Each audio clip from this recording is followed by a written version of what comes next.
6. 짐 꾸리기. 출발을 앞둔 부산함과 잔소리들, 없어진 열쇠, 누락된 짐표, 온 바닥에 널린 화장지. 나는 그 모든 것이 싫다. 이미 짐 꾸리기를 해볼 만큼 해본 지금도, 심지어는 계속 짐 상자를 옮기며 사는 오늘날에도 그렇다. 호텔 방이나 가구 딸린 셋집에서 내 것 아닌 옷장이나 서랍장을 활짝 열고 물건을 다 끄집어내는 일상적인 과정 속에서도 나는 슬픔과 상실감을 느낀다. 거기서 우리가 살았고 행복했기 때문이다. 짧은 기간 동안이라 해도 그 공간은 우리 것이었다. 단 이틀 밤을 보낸 곳에도 우리는 자신의 일부를 남겨두게 된다. 물질적인 것이 하나도 없다 해도 화장대의 머리핀 하나, 빈 아스피린 통 하나, 베개 밑에 손수건 한 장 남지 않았다 해도 우리 삶의 한순간 생각과 기분의 일부 같은 무형적인 것은 남게 마련이다. 그 공간은 우리의 안식처가 되었고 우리는 그 안에서 말하고 사랑했다. 모두가 어제까지의 일이다. 오늘 우리는 그곳을 떠난다. 그리고 우리는 미세한 변화를 거쳐 다른 존재가 된다. 두 번 다시 그때와 똑같을 수는 없다.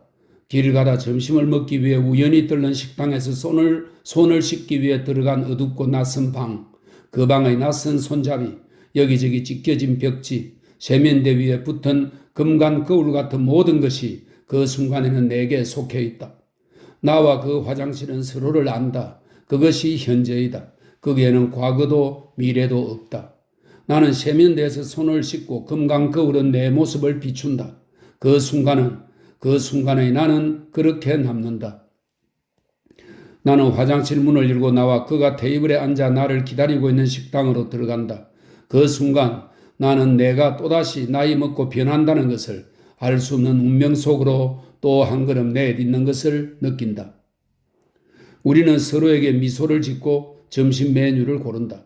이런저런 이야기를 나누면서도 나는 5분 전에 화장실에 들어갔던 내가 더 이상 없다고 스스로 생각한다. 그때의 나는 그 시간 속에 남았다. 나는 조금 더 나이 먹고 성숙한 다른 여자이다. 몬테카를로의 코트라지르 호텔이 새로운 주인을 맞으면서 이름도 바뀌게 되었다는 신문 기사를 본 적이 있다. 객실을 포함해 호텔 전체의 인테리어가 달라질 것이다. 2층에 있던 베노프 부인의 객실은 아예 없어질지도 모른다. 내가 쓰던 작은 침실은 흔적조차 남지 않겠지. 바닥에 무릎을 꿇고 앉아 베노프 부인의 트렁크 자물쇠와 씨름하던 그날로는 절대 돌아갈 수 없다. 그날의 소동은 자물쇠가 망가지는 것으로 끝이 났다. 나는 창밖을 내다보았다. 마치 사진첩을 한 장 한 장 넘기듯이 말이다. 창밖으로 보이는 지붕과 바다는 이제 더 이상 내 것이 아니었다. 어제의 과거에 속하게 된 것이다. 물건이 치워진 호텔 방은 이미 텅 빈 분위기였고 무언가 결핍된 느낌이었다. 아마 내일이면 우리를 대신할 새로운 손님이 들어오겠지만 말이다. 커다란 짐꾸러미는 끈으로 묶이거나 좌물쇠로 잠긴 채 바깥 복도에 놓여 있었다. 작은 짐은 조금 뒤에 꾸려질 것이었다. 반쯤 빈 부인의 약병, 크림통, 찢어버린 청구수와 편지 등으로 쓰레기통은 터질 듯 꽉 찼다. 서랍은 커다랗게 입을 벌렸고 책상 위는 텅 비었다. 전날 아침 부인은 커피를 따라주고 있는 내 코앞에 내팽개치듯 편지를 놓았다. 헬렌이 토요일에 배를 타고 뉴욕으로 출발한다는군. 어린 낸시가 중수염에 걸려 당장 돌아오라는 전보가 왔대. 나도 함께 가기로 결심했어. 이제 유럽에는 진절머리가 났어. 지금 가면 초가을에는 돌아올 수 있지. 뉴욕을 구경할 수 있다니 좋지 않아? 감옥보다도 더 끔찍한 일이었다. 그 절망이 얼굴에 드러났는지 부인은 잠시 놀라는가 싶더니 빈정거렸다. 정말 너는 만족을 모르는 아이구나. 이해할 수가 없어. 너같이 땡전 한 푼 없는 처지의 다른 여자애들이 어떻게 사는지 모르는 게야? 남자애들을 만나서 논다고 해도 다 같은 형편의 애들 뿐이지. 넌 여행하면서 친구도 만날 수 있고 또 내가 늘 뭘 시키는 것이 아니니 자유도 누릴 수 있어. 어차피 넌 몬테카를로를 그리 좋아하지 않는다고 생각했는데 익숙해졌거든요. 나는 혼란스러운 마음으로 어설프게 중얼거렸다. 이제 뉴욕에도 익숙해질 게다. 그럼 됐지? 헬렌이 담배를 따라잡을 생각이니 서둘러 출발 준비를 해야 해. 당장 프런트로 내려가 알리도록 해. 하루 종일 아주 바쁠 테니 몬테카를로를 떠나는 섭섭함을 느낄 겨를도 없을 게야. 부인은 버터 그릇에 담배를 비벼 끄며 기분 나쁘게 웃더니 친구들에게 전화를 돌리기 위해 일어섰다. 나는 당장 프런트로 내려갈 수가 없었다. 그래서 화장실에 들어가 문을 잠그고 바닥에 주저앉아 얼굴을 무릎에 파묻었다. 마침내 떠나게 된 것이다. 다 끝나버렸다. 내일 저녁이면 나는 마치 하녀처럼 부인의 보석함과 담요를 가지고 기차 침대칸에 앉아 있겠지. 부인은 깃털이 하나 달린 거대한 새 모자를 쓰고 그 모자 때문에 오히려 초라해 보이는 모피 코트 차림으로 맞은편에 자리를 잡을 거야. 출입문이 덜컹거리고 세면대는 물이 새는 데다 수건은 축축하고 비누에는 머리카락 한 올이 붙은 유리물병은 반쯤 차있고 벽에는 프랑스로 깨끗이 사용하시오라는 안내문이 붙은 비좁은 열차 화장실에서 세수하고 이를 닦겠지. 기차가 덜컹거릴 때마다 삑삑 기적 소리를 낼 때마다 나는 호텔 식당에서 내가 아는 바로 그 자리에 홀로 앉아 평온한 마음으로 책을 읽고 있는 그로부터 점점 멀어진다는 걸 느낄 거야. 떠나기 전에 그에게 작별 인사를 해야 한다.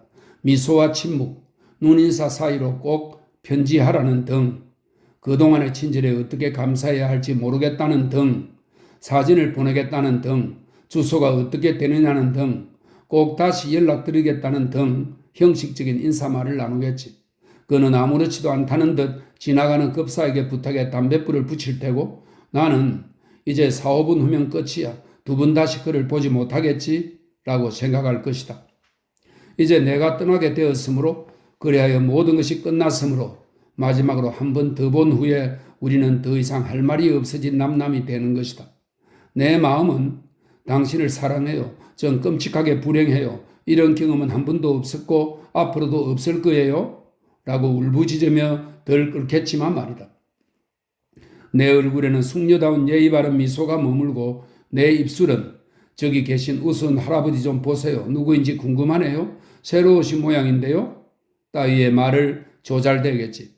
그렇게 우리는 아무 상관도 없는 사람 이야기로 마지막 순간을 허비하는 것이다. 우리는 이미 남남이니까. 사진이 잘 나왔으면 좋겠네요. 절망적인 심정으로 내가 이미 했던 인사말을 되풀이하면 그는 광장에서 찍은 사진은 아주 잘 나올 겁니다. 빛이 딱 적당했으니까요. 라고 대답할 것이다. 그렇게 우리는 모든 것을 과거의 그 시간으로 보내버리는데 합의할 것이다. 나는 그 사진이 어떻게 나오든 심지어는 시커멓게 나온다 해도 개의치 않을 텐데 말이다. 마지막 순간 최후의 작별의 사진 따위가 대체 무엇인가? 나는 억지로 미소를 지으며 다시 말하겠지. 다시 한번 모든 것에 감사드립니다. 끝내주는 시간이었어요? 라고. 끝내주는 이라니? 전에는 한 번도 사용해보지 않았던 단어가 아닌가? 이건 대체 무슨 뜻이지? 뭐 상관없다. 이건 여학생들이 하키 경기를 보면서 내지르는 종류의 말이다. 지난 몇 주의 환희와 고통과는 전혀 어울리지 않는. 그때 베노프 부인이 탄 승강기가 내려와 문이 열리고 나는 로비를 가로질러 승강기 쪽으로 걸어갈 것이다.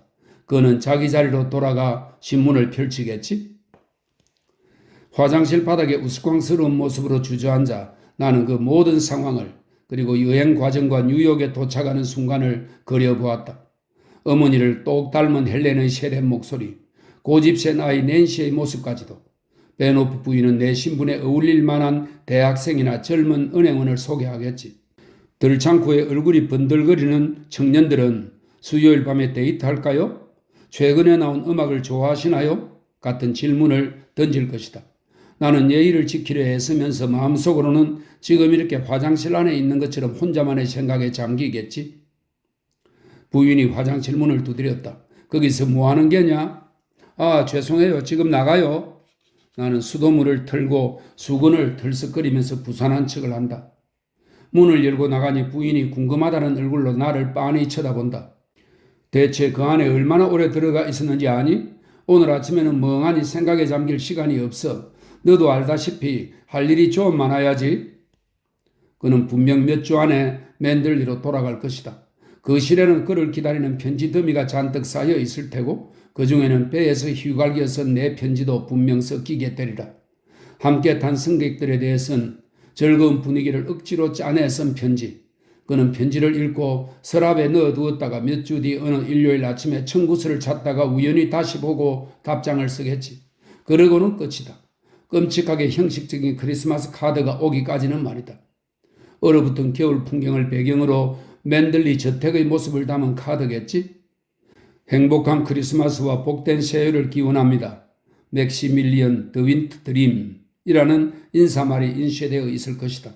그것으로도 충분하지만 그는 친절하게 펜을 들어 맥시임으로부터라는 서명을 덧붙이고 그러고도 빈칸이 남는다면 뉴욕에서 즐거운 시간을 보내시길이라고 덧붙이리라.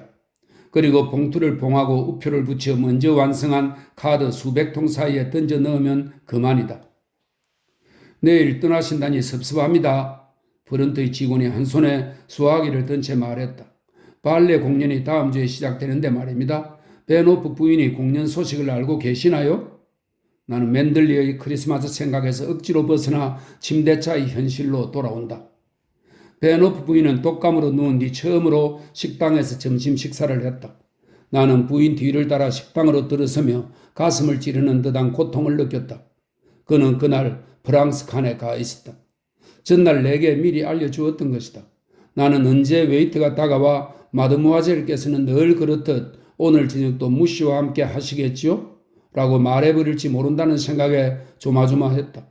웨이트가 근처로 올 때마다 신경이 곤두섰지만 다행히 아무 말도 나오지 않았다. 하루 종일 우리는 짐 싸면서 시간을 보냈고 저녁에는 작별 인사를 하러 손님들이 찾아왔다. 객실에서 저녁을 먹은 뒤 부인은 바로 잠자리에 들었다. 나는 그때까지도 그를 보지 못했다. 짐에 붙일 꼬리표를 가져온다는 핑계로 9시 30분쯤 로비에 내려갔을 때에도 그는 거기 없었다. 밉상인 프런트 직원이 나를 보자 미소 지으며 말했다. 더 윈트 씨를 찾으시는 건가요? 자정까지는 돌아오지 못한다는 연락을 받았습니다. 짐 꼬리표를 좀 주세요. 나는 이렇게 대답했다. 직원의 눈을 보니 거짓말은 아니었다. 하루 종일 기다렸던 시간을 결국 나 혼자 내 침실에서 트렁크와 짐 가방을 노려보면서 보내야 하는 것이다. 어쩌면 더 잘된 일인지도 몰랐다. 어차피 난 제대로 이야기도 못할 테고 그는 내 얼굴 표정만 살펴야 했을 테니. 나는 밤새도록 눈물을 흘렸다. 낮 동안 흘리지 못했던 고통스러운 눈물. 어릴 때나 흘릴 수 있는 눈물이었다. 대개의 얼굴을 파묻고 엉엉 우는 행동은 21살이 넘으면 하지 않아야 하는데 말이다. 고개를 들썩거리며 빨개진 얼굴로 목까지 메이는 그런 울음. 그리고 이튿날 아침이면 남들이 눈치채지 못하게 한답시고 찬물로 마사지를 하고 오드콜로니를 바른 후 분을 덕지덕지 두드려 오히려 눈에 확 띄게 만드는 것이다. 언제 또다시 울음이 터질지 모른다는 통제불능의 눈물이 뚝뚝 떨어지며 입가가 떨리는 곤란한 상황이 발생할지 모른다는 공포감도 있다. 신선한 아침 공기가 분칠 아래 감춰진 붓기를 내려줄지 모른다는 생각에 방 창문을 활짝 열고 몸을 앞으로 내밀었던 일도 기억난다. 태양이 그토록 환했던 때는, 하루가 그토록 희망차게 느껴졌던 때는 없었다. 몬테카를로는 한없이 다정하고 친절한 곳, 세상에서 유일하게 순수한 곳이 되었다. 나는 그곳을 사랑했다. 애정은 넘치듯 솟구쳤다. 나는 평생을 거기서 보내고 싶었다. 그렇지만 그날 떠나야 할 상황이었다. 그 방의 거울 앞에서 머리를 빗는 것도, 그 세면대에서 이를 닦는 것도 마지막이었다. 두 번 다시 그 침대에 눕지 않을 것이다. 저 전등 스위치를 끄는 일도 다시 없을 것이다. 그렇게 나는 평범한 호텔 침실에 가운 차림으로 앉아 이런저런 감상에 빠져 한참을 헤어나지 못했다. 감기가 오는 것 아니냐? 부인이 아침을 먹으면서 물었다. 아니에요. 그런 것 같지는 않아요. 나는 붉게 충혈된 눈을 감기 탓으로 돌릴 수도 있겠구나 생각하면서 대답했다. 짐을 다 꾸렸으면 꾸물거릴 것 없지. 더 빠른 기차를 타야겠다. 서두르면 제 시간에 될 수 있을 거야. 파리에 좀 더 오래 머무면 돼. 헬렌에게 약속을 바꾸자고 전보를 쳐야겠어. 어디 보자. 부인이 시계를 쳐다보았다. 예약을 바꿀 수 있을까? 어떻게 시도는 좀 해봐야지. 어서 로비로 내려가 확인해 보렴. 나는 꼭두각시처럼 부인의 변덕에 따라야 했다. 침실로 가서 가운을 벗고 플라넬 스커트에 직접 만든 윗옷을 입었다. 부인에 대한 감정은 무관심에서 정오로 바뀌었다. 이제 아침 시간마저 내게서 빼앗으려 하지 않는가. 테라스에서 보내는 마지막 30분도 작별 인사를 할 10분조차도 허락되지 않는 것이다. 다만 부인 자신의 아침 식사가 생각보다 빨리 끝났고 떠날 시간 기다리기가 지루하다는 이유만으로 그렇다면 좋다. 나도 절제나 정숙함 따위는 내팽개칠 테야. 더 이상 자존심 따위는 없어. 나는 문을 쾅 닫고 나와 복도를 뛰어 지났다. 승강기를 기다릴 것도 없이 계단을 3개씩 뛰어올라 4층으로 갔다. 그의 방번호는 이미 알고 있었다. 나는 잔뜩 상기된 얼굴로 숨을 헐떡이며 148호실 문을 두드렸다. 들어와요. 그가 외쳤다. 문을 열고 들어서는 순간 벌써 용기가 사라지고 후회가 밀려왔다.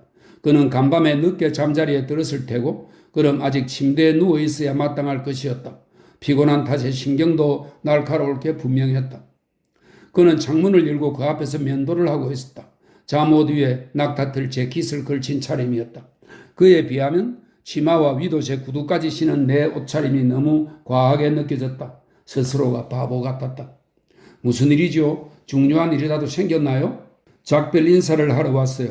저는 부인과 함께 오늘 아침에 떠납니다. 그는 잠시 나를 바라보다가 면도기를 내려놓았다. 문을 닫아요.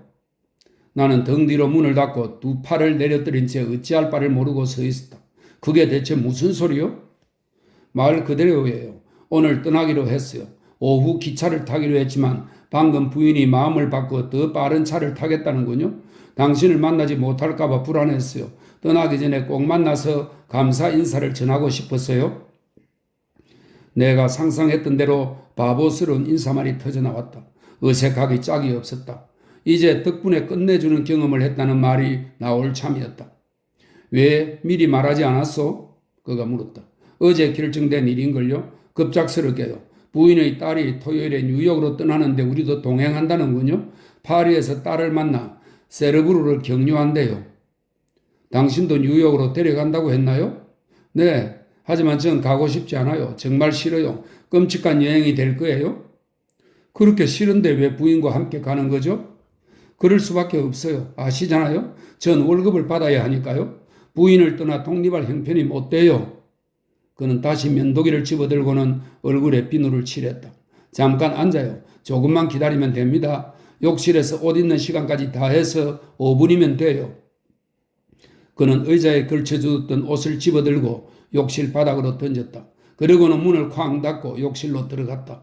나는 침대에 걸터앉아 손톱을 물어뜯었다. 상황은 극히 비현실적이었고 나는 마치 소설 속 인물이 된 기분이었다.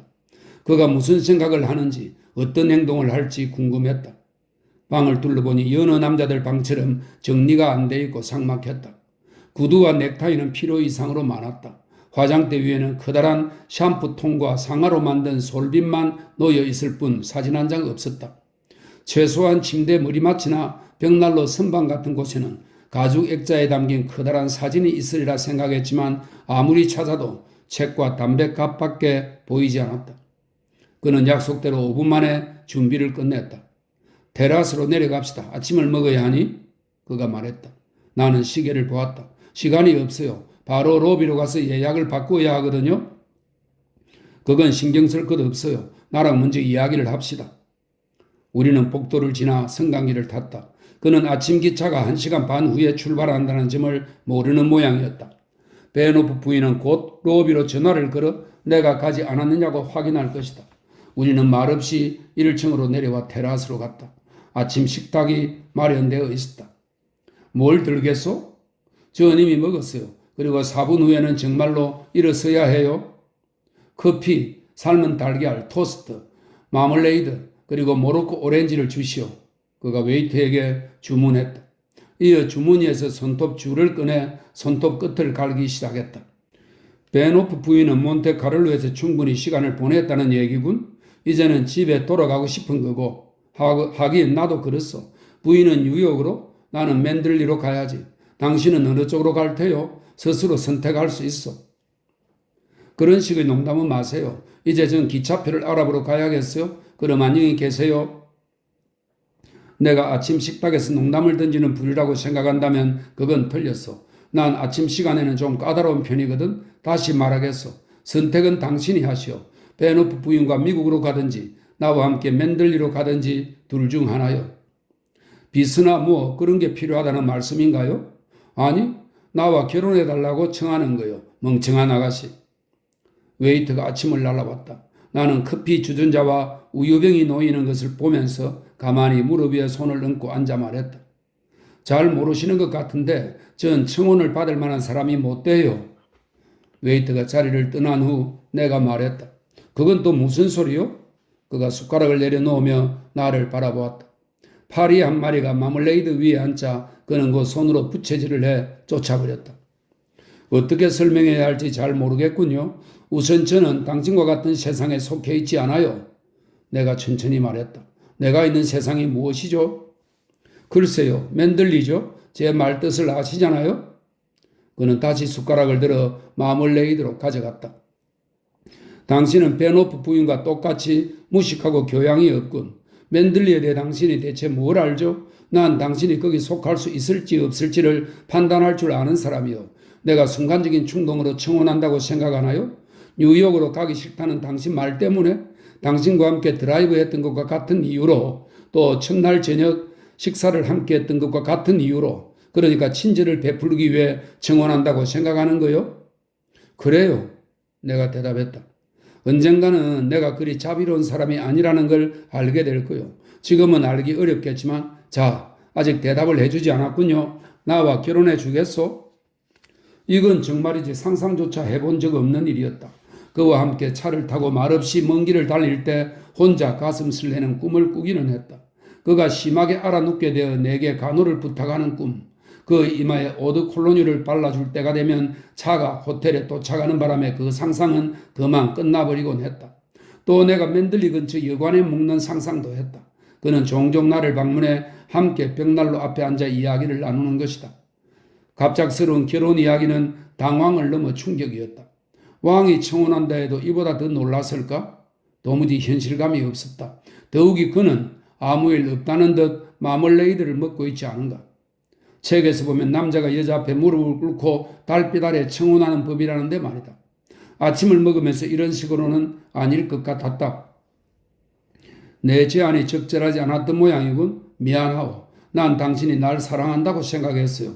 혼자 착각했던 모양이요? 그가 말했다. 당신을 사랑해요. 미칠 듯이 사랑해요. 두 번 다시 당신을 보지 못한다는 생각만으로도 밤새도록 울면서 괴로워했는걸요? 내 말이 끝나자 그는 큰 소리로 웃으며 아침 식탁 너머 내게 손을 내밀었다.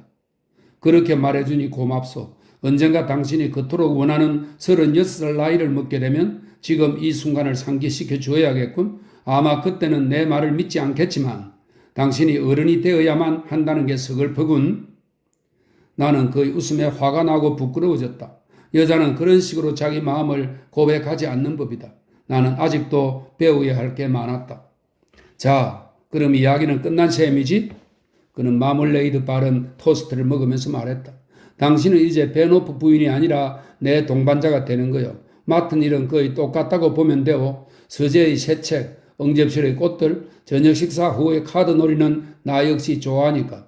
내게 차를 따라줄 사람도 있으면 좋겠고 한 가지 차이라면 난 택소리 아니라 애노를 쓴다는 거요. 내가 좋아하는 치약이 떨어지지 않도록 신경 써줘요. 나는 나 자신에 대해 그리고 그에 대해 모호한 심정이 되어 손가락으로 식탁 위를 두드렸다. 그는 여전히 나를 보며 웃고 있잖아. 그렇다면 다 농담인 게 아닐까? 그는 시선을 들어 불안과 노여움이 섞인 내 표정을 살폈다. 내가 너무 멋대로 청혼한 모양이군요. 당신이 꿈꿔오던 방식은 이와 달랐을 테니 말이오. 어느 아름다운 온실에서 왈츠를 연주하는 바이올린 소리가 들리고 흰 드레스에 장미 한 송이를 든 채 야자수 아래서 열정적인 사랑 고백을 받아야 제대로 대접을 받았다고 느끼겠죠? 그럼 이렇게 합시다. 신혼여행으로 베네치아에 가는 거요. 곤돌라 위에서 손도 맞잡고 말이요. 하지만 너무 오래 머물지는 맙시다. 당신에게 맨들리를 보여주고 싶으니 그가 내게 맨들리를 보여주고 싶어 한다. 갑자기 나는 상황을 똑똑히 이해했다. 나는 그의 아내가 되는 것이다. 우리는 함께 정원을 산책하고 조약돌 해변으로 이어지는 계곡길을 내려가는 것이다. 아침 식사를 마치고 테라스에서 풍경을 감상하고 새들에게 빵 조각을 던져준 뒤 책 넓은 모자를 쓰고 커다란 가위를 든 채 돌아다니며 그 실에 장식할 꽃을 자르는 내 모습을 상상했다. 이제야 어린 시절에 왜 그 그림 엽서를 샀는지가 분명해졌다. 그건 미래로 이어지는 첫걸음, 일종의 전조였던 것이다. 그가 내게 맨들리를 보여주고 싶어 한다. 내 마음은 한없이 요동쳤고 눈앞에 이런저런 광경이 스쳐 지나갔다. 그 사이에 그는 모나코 오렌지를 먹기 시작했고 나한테도 한 조각을 권했다. 우리 주위에 많은 사람들이 모여들고 그는 아직 내 아내와 인사를 나누지 못하셨지요? 라고 말을 시작한다. 더윈트 부인, 나는 더윈트 부인이 되는 것이다. 앞으로는 수표에, 계산서에, 저녁 식사 토대장에 바로 그 이름으로 서명하게 된다. 전화기에 대고 다음 주말에 맨들리로 한번 오시지요? 라고 말하는 내 목소리가 들린다. 사람들은 모이기만 하면 우리 이야기를 한다. 정말이지 매력적인 부인이라니까요. 만나보시면 알 거예요. 라는 수군거림이 들린다. 내 이야기를 하고 있는 것이다. 나는 아무 말도 듣지 못했다는 듯 고개를 돌릴 것이다.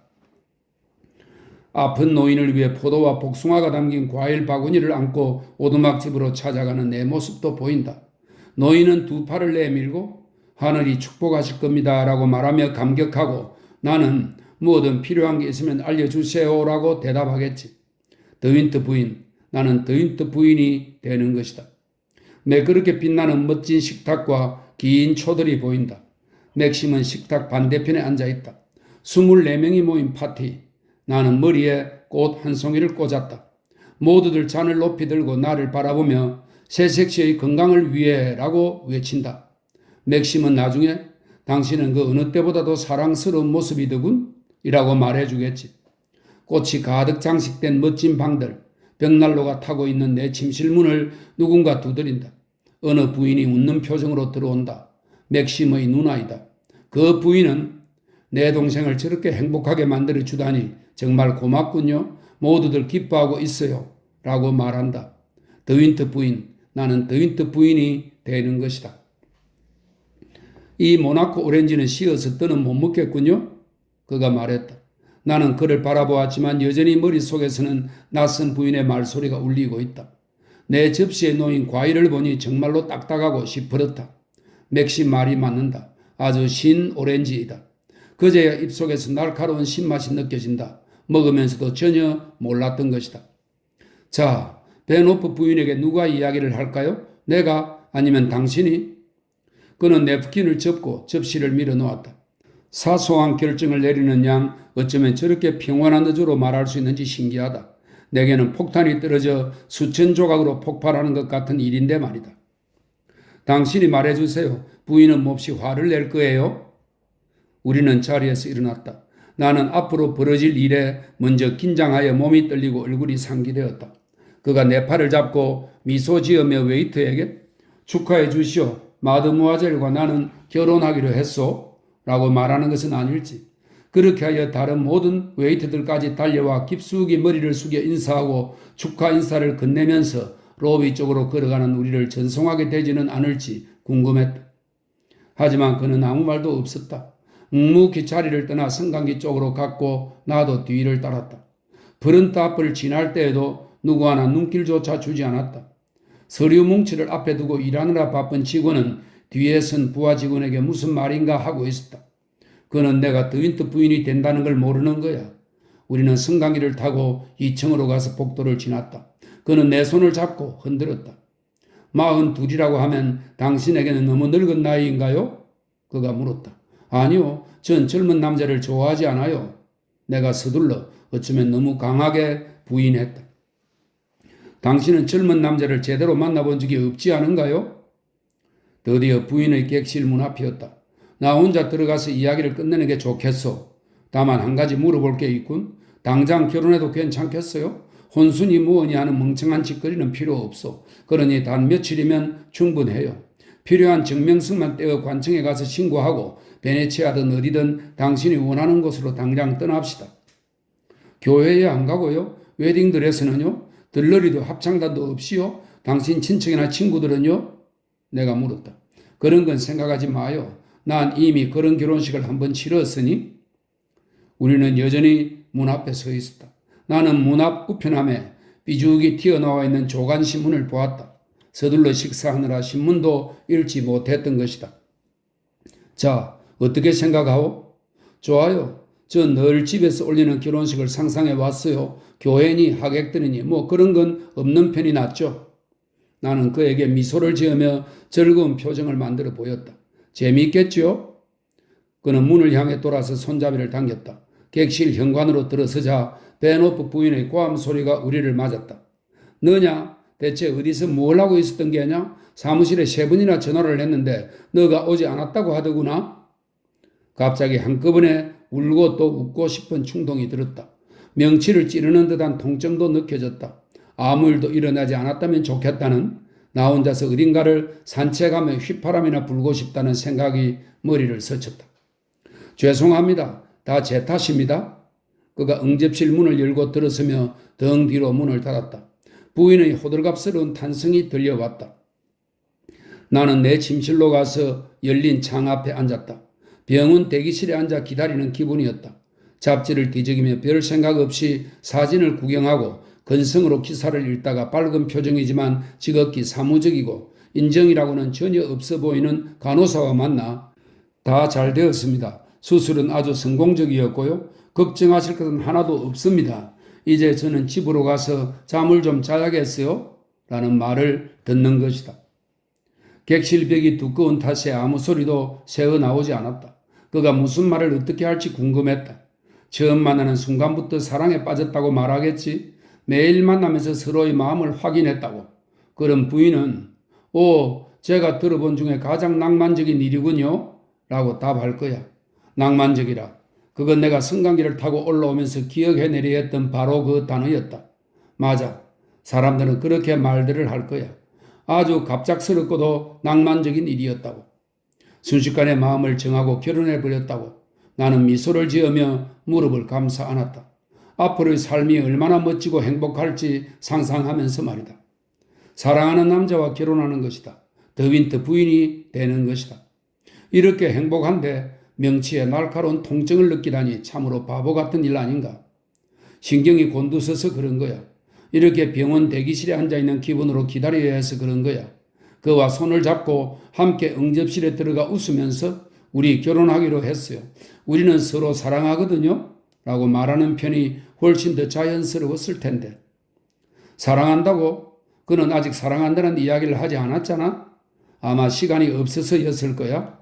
아침 식탁에서 급하게 이야기를 마쳐야 했으니까. 마멀레이드, 커피, 모나코 오렌지가 놓인 그 식탁에서. 그래, 시간이 없었어. 오렌지는 너무 쉬었고. 하지만 전에도 사랑한다는 말은 한 적이 없잖아. 그저 결혼하자는 말뿐이었지. 그것도 아주 짧고 단호한 색다른 청혼이었어. 하지만 기왕이면 색다른 청혼이 좋지. 더 진실하니까. 남들과는 다르잖아. 말도 안 되는 허튼 소리나 늘어놓는 젊은이들과 다르고 그저 열정만 넘쳐서 불가능한 것을 장담하는 젊은이들과는 말이야. 첫 번째 청혼. 레베카에 대한 청혼과도 다르겠군. 그런 건 생각하지 말아야 해. 잊어버리자. 악마가 부추기는 생각일 뿐이야. 물러나라 악마야. 절대로 두 번 다시 이런 생각은 하지 않겠어. 그는 날 사랑하고 내게 맨들리를 보여주고 싶어 해. 그런데 대체 이야기는 언제 끝나는 거야? 언제 들어가면 되는 거지? 침대 위에 시집이 놓여 있었다. 그는 내게 시집을 빌려준 것조차 잊어버린 눈치였다. 그렇다면 시집이 별로 중요하지 않다는 뜻이다. 자, 어서 속표지를 펼쳐. 그토록 하고 싶었던 일이잖아? 마음속 악마가 속삭였다. 말도 안 돼. 나는 그저 다른 짐 속에 시집을 넣으려는 것뿐이었다고. 나는 하품을 했다. 침대 옆 협탁 쪽으로 내려서면서 책을 집어들었다. 다음 순간 전선에 발이 걸려 휘청했고 그 바람에 책이 손에서 떨어졌다. 맥스에게 레베카가 라고 쓰인 속표지가 펼쳐졌다. 레베카는 죽었다. 죽은 사람에 대해서는 생각하지 말아야 한다. 묘지에 고요히 잠들어 있을 테니까. 그렇지만 이 필체는 얼마나 생기 있고 힘이 넘치는가. 비스듬하게 기울어진 인상적인 저 글씨는 잉크방울은 마치 어제 남은 듯 선명하다. 정말이지 어제 쓴 것 같다. 나는 옷상자에서 손톱가위를 꺼내 그 페이지를 잘라냈다. 범죄자처럼 뒤를 헐끔헐끔 살피면서 말이다. 너덜거리는 부분이 남지 않도록 깨끗하게 그 페이지를 고스란히 잘라냈다. 그러자 시집은 하얗고 깨끗하게 보였다. 누구의 손길도 닿지 않은 새 책처럼 말이다. 나는 잘라낸 종이를 잘게 찢어 쓰레기통에 버렸다. 그리고 다시 창가에 앉았다. 하지만 머릿속은 쓰레기통에 든 종이 조각 생각뿐이었다. 잠시 후 나는 자리에서 일어나 다시 한번 쓰레기통 속을 들여다보았다. 종이 조각 위에서도 짙은 검은색 글씨가 도드라졌다. 나는 성냥갑을 가져와 종이 조각을 태웠다. 밝은 불꽃이 일렁이며 종이를 말아 올리더니 검게 태웠다. 비스듬하게 쓰인 글씨는 더 이상 알아보지 못하게 되었다. 종이 조각은 회색재로 변해 날아갔다. 알자는 가장 마지막까지 불꽃 속에서 춤을 추었고 바깥쪽으로 구부러져 일순간 전보다 더 크게 보이더니 결국 바스라졌다. 종이는 이제 미시한 먼지가 되었다. 나는 세면대에서 손을 씻었다. 기분이 한층 좋아졌다. 새해의 새 달력을 벽에 걸 때처럼 아주 새로운 느낌이었다. 1월 1일 말이다. 바로 그날처럼 상쾌했고 즐거웠고 자신만만했다. 문이 열리고 그가 들어섰다. 잘 끝났어요. 처음에는 부인이 몹시 놀랐는지 아무 말 못했지만 이제 진정이 되었지요. 내가 로비로 내려가 부인이 첫 기차를 탈 수 있는지 알아보리다. 잠시 망설이던데 아마 우리 결혼식에 정인을 쓰면 어떨까 생각했던 모양이에요. 하지만 내가 강경하게 그럴 필요 없다고 했지요. 이제 가서 얘기해봐요. 그는 기쁘다거나 즐겁다거나 그런 말은 한마디도 하지 않았다. 내 팔을 잡고 함께 응접실로 들어가지도 않았다.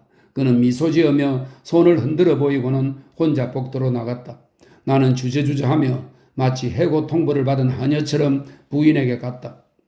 자, 우선 축하를 해야겠지? 나한테 고용되어 있으면서 다른 일까지 해치웠으니? 부인의 목소리는 딱딱하고 차가웠다. 그에게는 그런 목소리를 내지 않았을 것이다. 얌전한 고양이인 줄 알았더니 엄청난 재주를 가졌구나. 대체 어떻게 한 거지? 나는 어떻게 대답해야 할지 몰랐다. 부인의 미소가 싫었다. 내가 독감에 걸린 것이 너에게는 아주 행운이었군. 이제야 너가 뭘 하며 시간을 보냈는지, 왜 그렇게 심부름을 잊어버렸는지 알겠어. 테니스 수업이라니 맙소사. 내게는 솔직하게 말할 수도 있었지 않니? 죄송합니다. 부인은 재미있다는 표정으로 나를 뜯어보았다. 당장 너랑 결혼하고 싶다고 하더구나. 너한테는 허락을 구할 가족도 없으니 다행이지 뭐. 사실 나하고는 이제 상관없는 일이니 나는 신경 끊겠다. 더윈트 씨 친구들이 뭐라고 할지 걱정이라만 그건 뭐 그 사람이 알아서 하겠지. 너랑 그 사람이 대체 몇 살 차이인지 아는 거냐? 그 사람은 42살밖에 안 되었어요. 그리고 저도 나이보다는 조숙하고요. 부인은 깔깔 웃으며 바닥에 담뱃재를 들었다. 조숙하기야 하지. 다시 한번 부인은 전에 없이 나를 요모조모 뜯어보았다. 소 품평회의 심사관처럼 사사치 살펴보는 그 눈길에는 나를 탐색하는 듯한 기분 나쁜 구석이 있었다. 말해봐라. 뭔가 해서는 안 될 짓을 저지른 것은 아니냐? 친한 친구에게 은근히 묻는 말투였다. 나는 소개비조로 돈을 내밀던 양제사 블레저를 떠올렸다. 무슨 말씀인지 모르겠네요. 부인은 웃으며 어깨를 들썩거렸다. 오, 그렇군. 그럼 다행이고. 늘 생각해왔지만 영국 여자들한테는 허를 찌르는 구석이 있다니까. 자, 그럼 나는 혼자서 파리로 가면 되는 거지. 넌 여기 남아서 혼인신고를 할 테고 난 결혼식에 참석 못한다고 이미 얘기했어.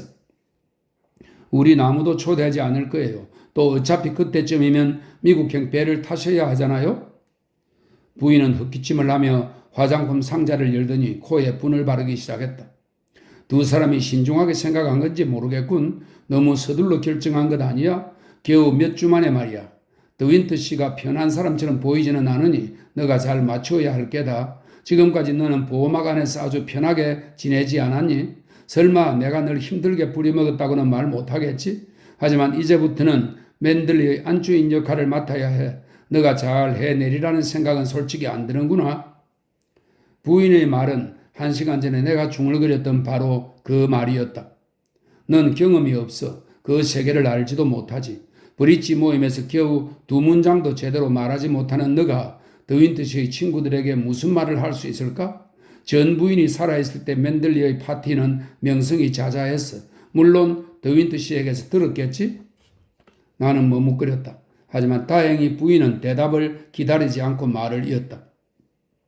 행복하라고 기원해주는 게 순리겠지. 또 더윈트 씨처럼 매력적인 사람을 만난 것도 반가운 일이고. 하지만 어째 난 너가 커다란 실수를 저지른다는 생각이 드는구나. 언젠가 가슴을 치며 후회할 실수 말이다. 부인은 분통을 내려놓고 나를 똑바로 바라보았다. 어쩌면 마지막 순간에 진심을 털어놓은 것인지도 몰랐다. 하지만 나는 그런 솔직함을 원치 않았다. 나는 침묵했다.